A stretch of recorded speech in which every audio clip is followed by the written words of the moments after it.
Hey guys, good morning. Yesterday, my house officially went on the market here in the Netherlands, and things are moving much faster than I expected. And in this video, I'm going to share exactly how the selling a house process looks like here in the Netherlands, based on my real experience.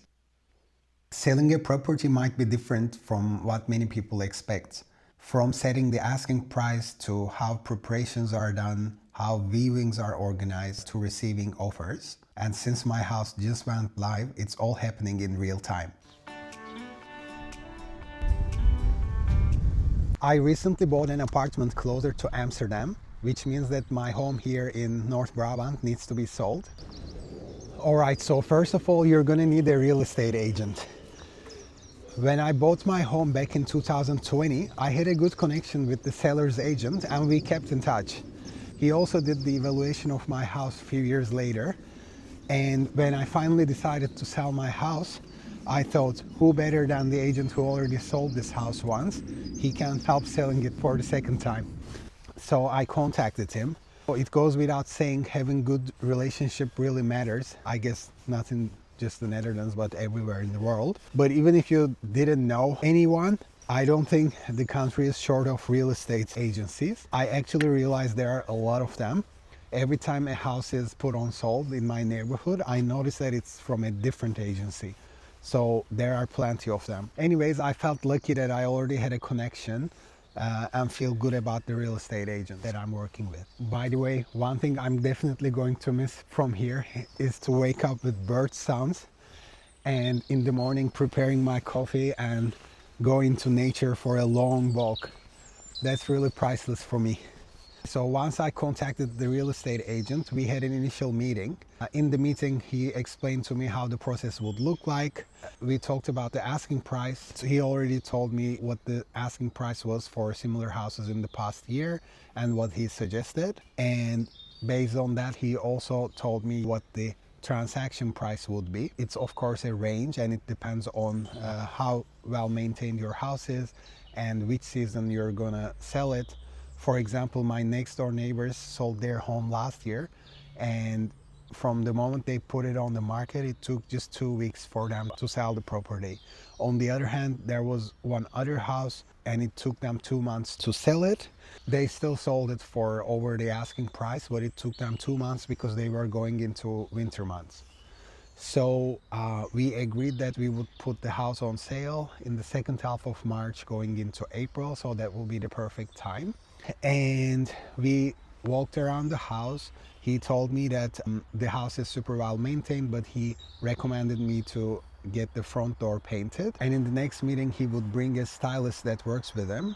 And then I would get a list of things to do in the house before the photo shooting.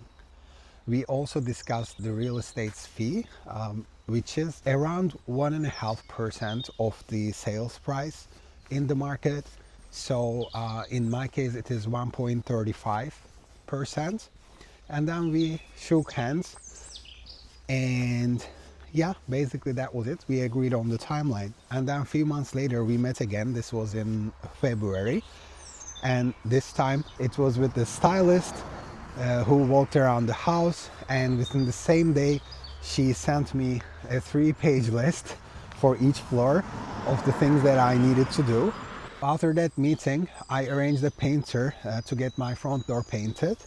I arranged a gardener to help me maintain my garden and make it look really nice and polished before the photo shooting. I also arranged the professional cleaning. I remember in the list from stylist there was one sentence. It said, "The bathroom and the kitchen can never be clean enough." So don't get me wrong, my house is always super clean, but every time I thought everything was ready, I remembered that sentence, "can never be clean enough."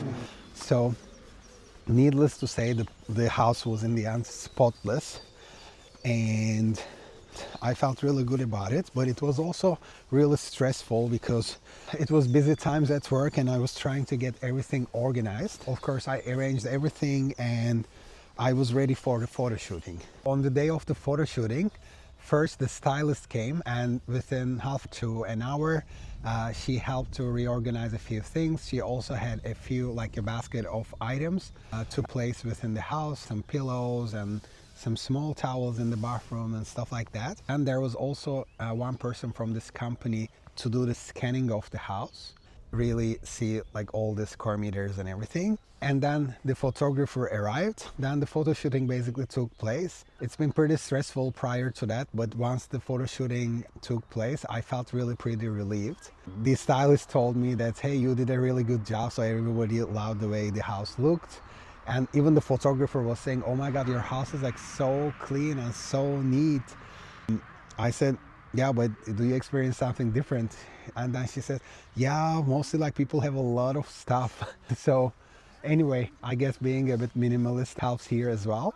And of course, there was one obstacle during the photo shooting. That day it was raining cats and dogs. So while they finished all the photos from inside, they were unable to take photos from the outside. And we decided to make another appointment for the following week. A week later, the weather was really nice and the photographer came again. So she took the outside pictures, the pictures of the garden, and she also made some pictures from the neighborhood. Basically, the next step is then they take about a week to prepare the presentation of your house that would then go on Funda, which is the platform used here to buy and sell homes, also for rent. So after the photo shooting, I had a brief meeting with the realtor again. I handed him a copy of my keys and of course for the viewings. Okay, one important thing in the process, the realtor then invites you to access to a platform where you basically identify yourself, complete some questionnaires about the home, really indicate what remains behind and what you take with. And it is also the same platform where you would then see a preview of your ad, so what goes on Funda. So yeah, I completed all that. And then a week later, the realtor notified me saying that now the presentation is ready. So I checked it out and it looked really good.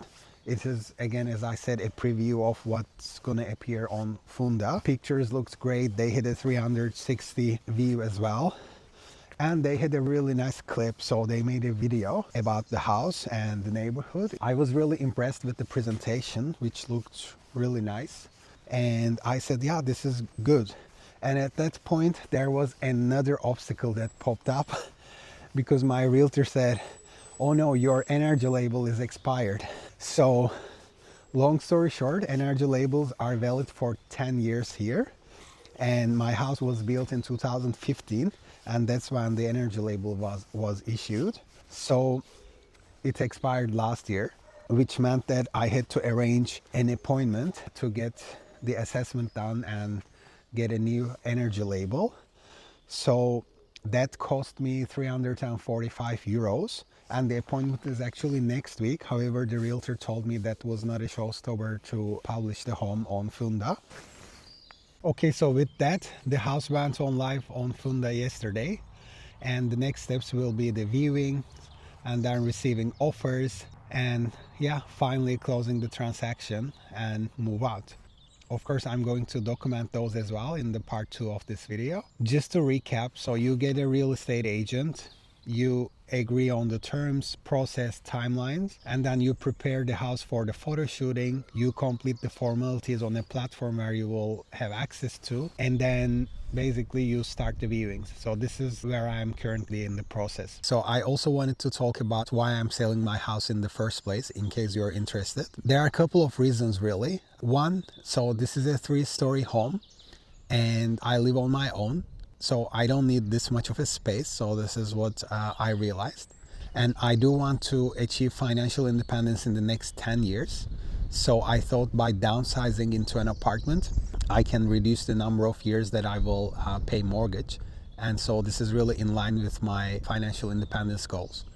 Number 2 is the location. I really enjoyed this location and explored this part of the Netherlands. Also Belgium, Germany, they are close by. There is actually an airport nearby as well, so if you're traveling within Europe, this is excellent. However, the location itself does not work for me anymore. Most of my friends and social life still remained in Amsterdam.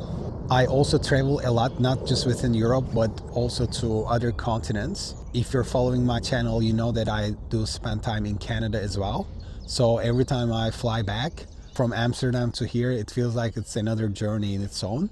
So I really wanted to be with easy access to Schiphol Airport. Of course, those are the main reasons, but I must say the home, the neighborhood, the location, it's just been so good for me.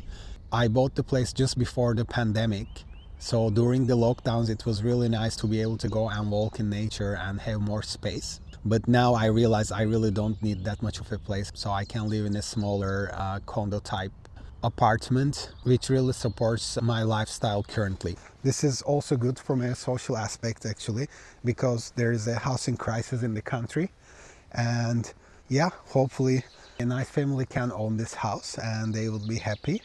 In the next video, I'm going to share where I bought an apartment, what the process looked like, and when I'm moving. I will also be making part 2 of this video to cover the process from viewings to receiving offers and finally selling the house officially. I really hope that you find this useful and or somewhat entertaining.